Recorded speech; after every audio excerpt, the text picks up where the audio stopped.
Hello and thanks for joining us from our studios in Israel. I'm Aaron Porras, here with ILTV's morning briefing. Israeli Prime Minister Benjamin Netanyahu just wrapped up his trip to Argentina, setting off for Colombia, Mexico, and then New York. Netanyahu's visit to Buenos Aires was marked both by major agreements and positive developments in business and information cooperation, and by protests calling for war crimes charges to be filed against the Prime Minister.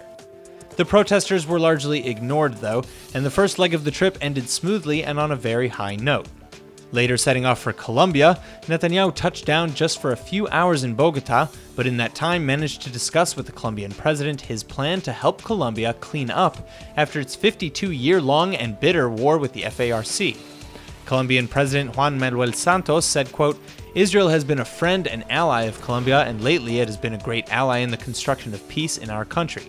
You have offered help to us in several areas, including, for example, something that is very humanitarian, which is the removal of anti-personnel mines." End quote. Following the short meetings in Bogota, the Israeli PM then made way for Mexico, where today he's meant to meet with President Nieto and attend Jewish community events.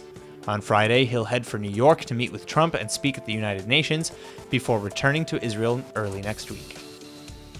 It's been a busy week for the Israeli military over the last few days, as in the midst of a major large-scale military drill in the north, the government has just approved new benefits and higher pay for combat soldiers.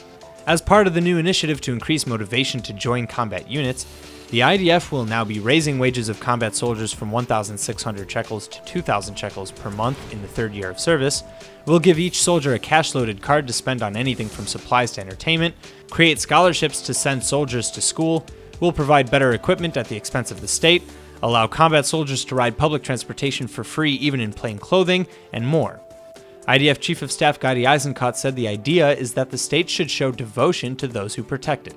Some of the new measures are set to take effect as soon as November 1st. Despite long ago signing peace accords and both upholding and renewing new cooperations between one another, Egyptians still have a strong distaste for anything Israeli.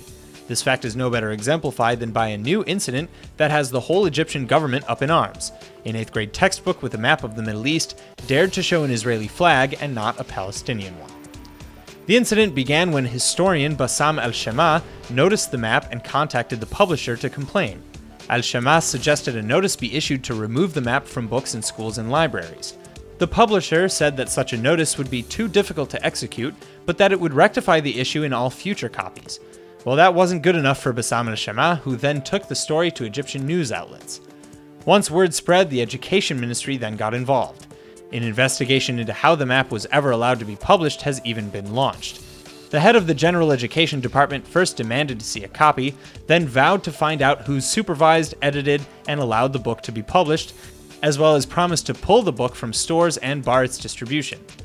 If this incident says anything about the relationship between Israel and her southern neighbor, unfortunately, it doesn't sound like it would be kind. In a surprising turn of events, it appears that United States President Donald Trump is now snubbing Republicans and is siding with Democrats to protect young DACA dreamers.